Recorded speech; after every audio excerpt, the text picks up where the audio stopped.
Yo, what's going on? It's RSO back with another video. And I do have a signal here for silver. This is according to my strategy. Remember, I said I don't care if it went down. All I care if it does like a break of structure, changes the pattern. If we go on the 30-minute here, you can see that there's this inverted head and shoulders, aka the bull flag. Now, bull flag on the smaller little part right here. Now, I would naturally enter this if price can stay above this high of 78.59, heading back towards $82. Now, I notice like volume starts picking up around 5 to 6 o'clock. Mind you, I'm Pacific Standard Time, so it's a little different for me on the time zone. So depending on where you are, but it's 5 p.m. for me. Um, when the volume starts spiking up. Now, we are seeing some strength right here, which I do like. People would say, "Oh, it touched the EMA." Shut up. It could have even went down here, or it could have been in between here. You never know. But I like to focus on the pattern, and this is a signal. Now, unfortunately, it's doing it uh in the after hours for me, so I won't be able to buy silver because I'm not a futures trader. So people right now could enter that, but I can't. But that's totally fine. If by tomorrow it's still within this range, I would love to see it break above 80. If it breaks above 80, I'll enter in the morning, and then just ride this wave at 82. So in reality, my silver contract would probably be I'd be looking for 75 calls for me. But once again, this is not financial advice. This is just my thoughts and opinions on it. My invalidation though would be below $77 a share for silver. And as for Ethereum, still no signal for me yet. Still waiting for a pattern. Yes, we touched the EMA, but the thing is, you never really know. So that's how I'm going it based off of. And I just realized that my mic is probably not proper mic. Hello. Okay, that probably sounds better. Sorry. Um. So with that being said, I still don't have a signal for Ethereum. Now, where am I?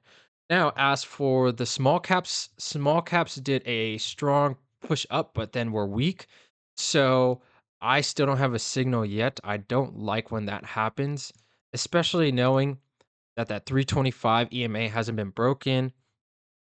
EOSE is just respecting that big old channel right here. So I still don't personally have a signal. I would have a signal if they broke 14.6 for EOSC, RGTI. I would wait until $27 to be honest. ACHR, I would wait for it to go to 8.8.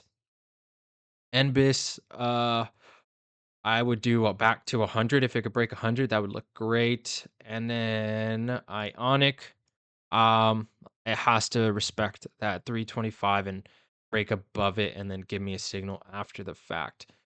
And then as for the BABA, like I said, I need to wait for that signal. That 325 got rejected. It doesn't like it. And Upstart, I do like. There is potential here, but I really wanted to break above $51. So I'm just going to have to wait until then for that.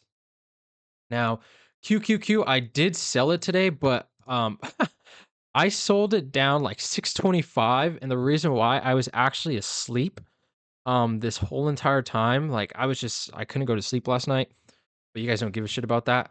So we had this nice rally, but I was knocked out, and I said it in the Discord.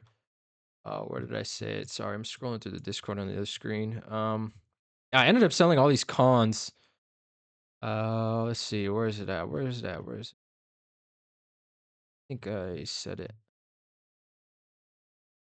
What time was it? I was asleep at this time.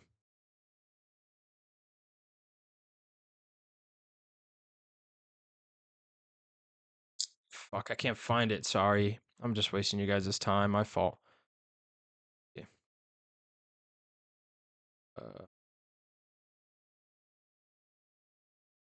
Uh, duh, duh, duh, duh, duh.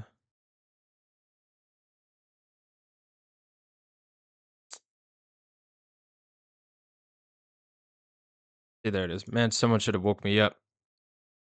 Very strong push today, though. And right after I said that, this thing just started selling off. So I was like, you know what? I got to get out because it's going to start invalidating my thesis right now. And we're starting to form that bear flag. Now, it could, if it breaks back up, like if it breaks 626, I'll re enter in for calls. But for the time being, I'm just going to wait for another bullish setup. And yeah, that's pretty much it. Oklo also, I need it to break. I really wanted to break like $100. If I could break $100 again, then I will be long in it. But yeah, that's kind of my analysis for now. I will be a little cautious if you're trying to trade. On Friday, there's a tariff ruling that's coming from the Supreme Court, so I would just be a little cautious because this can affect the markets. It could shoot up or it could shoot down. So we'll see how that goes. Just play the charts. I'm probably gonna get out of everything by tomorrow and probably just do like a little leverage of like a spot, like a spy put or something like that. Excuse me. But until then, my main focus it will be silver. Heading it to tomorrow. So I am back to being bullish. Like I said, if it invalidates, if the way I would get out of this if it breaks below 77 and then just wait for another signal. But until then, thank you guys for watching. Please subscribe, get these videos pushed out. I want to try to push myself out there. I don't care if I'm wrong. I just care about making money and just following my plan. So, with that being said, I will see you guys in the next video.